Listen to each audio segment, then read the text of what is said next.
Teologia sob demanda. Esse é o assunto desse vídeo.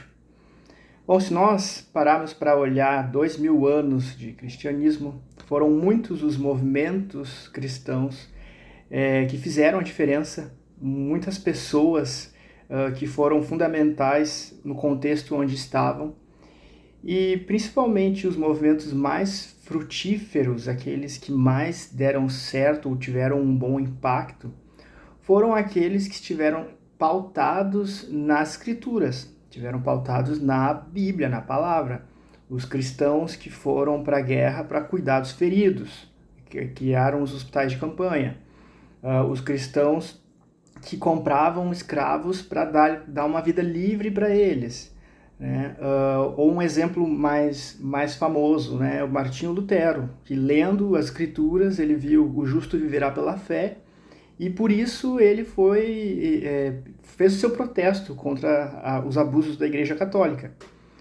Mas nem todos os movimentos cristãos são pautados na Bíblia, no que diz as Escrituras, né? E principalmente hoje, em qualquer esquina que tu vai, tem uma igreja diferente, com uma proposta diferente, com uma coisa, uma narrativa, um atrativo diferente. Então a gente tem hoje um evangelho customizado, onde o freguês ele encontra aquilo que mais satisfaz e fica onde se sente melhor, né? Tanto nas igrejas mais liberais, onde aquilo que está escrito na Bíblia não é bem assim, depende mais dos olhos de quem está lendo do que dos olhos de quem escreveu, né? Assim como também naquelas igrejas mais rígidas, mais controladoras mesmo, né? Onde muitas pessoas às vezes se encontram para esconder os seus defeitos, né? Numa máscara de religiosidade. E, enfim, não é coincidência que um dos maiores movimentos cristãos das últimas décadas aqui no Brasil é o movimento neopentecostal. E o movimento neopentecostal tem como uma das principais características a teologia da prosperidade, que é uma teologia que prega a bênção financeira. Então imagina um país com uma desigualdade imensa, com milhões de pessoas, classe média baixa, pobres, né? E um evangelho que prega que Deus quer abençoar e enriquecer os seus filhos. Com certeza isso soa como música nos ouvidos de muita gente. Não é à toa que esse tipo de mensagem ecoa pelo país todo, né? Tem pessoas, eu acredito que tem pessoas que usam esse tipo de mensagem para se aproveitar mesmo, né? Fala ali, Deus vai te abençoar se você der dinheiro para a igreja e tal. Eu acho que tem gente que aproveita essa demanda da população para tirar proveito. E tem aqueles que realmente acreditam nisso, que, né, cada pessoa é livre para acreditar no que quiser e ela tem lá seus motivos e acredita nisso por alguma razão. Existem também movimentos hoje isso é uma observação minha, existem movimentos cristãos que são pautados num antimovimento, né? Como por exemplo a antiteologia da prosperidade, que aí é uma igreja onde nunca se fala sobre bênção, nunca se fala sobre finanças, né? É um horror pedir oferta, é um pecado pedir oferta, né? Não pode, porque aqui é uma igreja onde ninguém quer dinheiro. E acaba pecando também, ou exagerando também, porque foge das escrituras, tá mais pautada num distanciamento de um outro segmento, de um outro grupo, do que de fato em estar mais coerente com o cristianismo puro, com o cristianismo mais raiz, né? Existe também o movimento do triunfalismo, que é onde tudo é vitória, tudo é bênção, né? Você vai vencer, você vai... 1000 cairão ao teu lado, 10.000 à tua direita e tu não será atingido, né?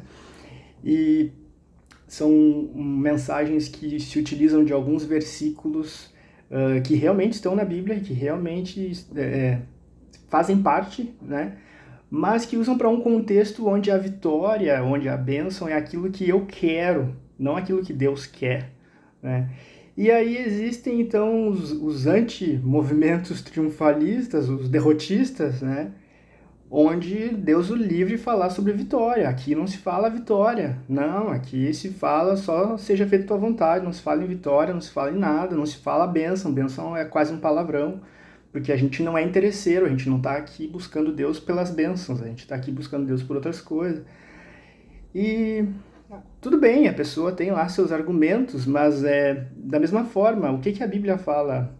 Se a vitória não fizesse parte da vida do cristão, a Bíblia não diria que nós somos mais que vencedores, né? Então é preciso olhar para as Escrituras para entender o que as Escrituras chamam de vitória, o que as Escrituras chamam de bênção.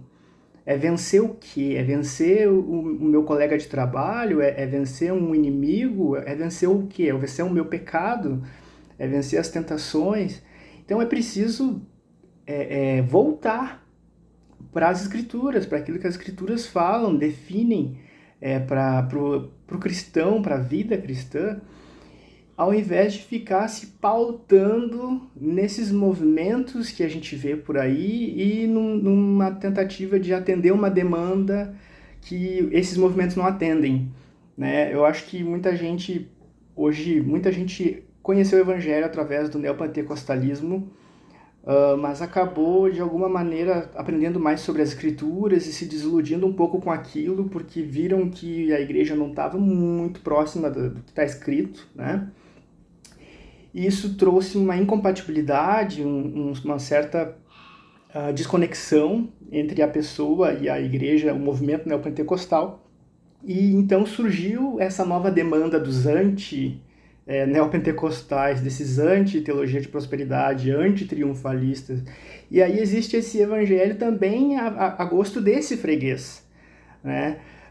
E esse evangelho também não está pautado nas Escrituras. Não adianta, e daqui a pouco vai ter outra demanda, daqui a pouco vai ter a igreja da linguagem neutra, vai ter a igreja onde o racismo é ok, vai ter a igreja onde o homem pode bater na mulher, porque as pessoas estão sempre atendendo à vontade do público, e as pessoas, às vezes, elas não estão interessadas em confrontar seus pecados, seus defeitos, elas estão interessadas em ficar acomodadas e com uma consciência tranquila. E usam do evangelho para atingir esse objetivo, né? Então são pessoas que não vão a uma igreja buscando entender mais de Deus, conhecer mais a Deus, viver algo, viver uma experiência com Deus. São pessoas que estão buscando outras coisas, estão buscando uma vida mais leve, uma vida mais feliz, elas estão buscando contentamento.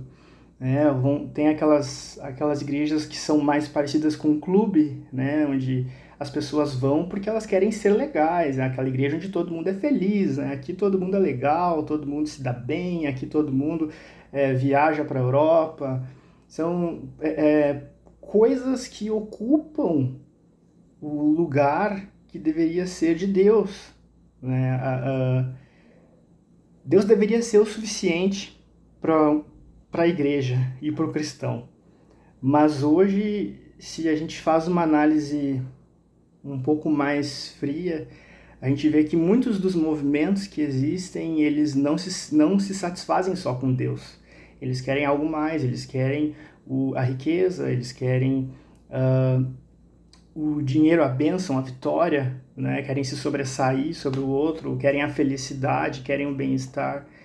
E Deus virou um anexo, virou um penduricalho que ainda está ali dentro do vocabulário do cristianismo, mas que não é mais o centro.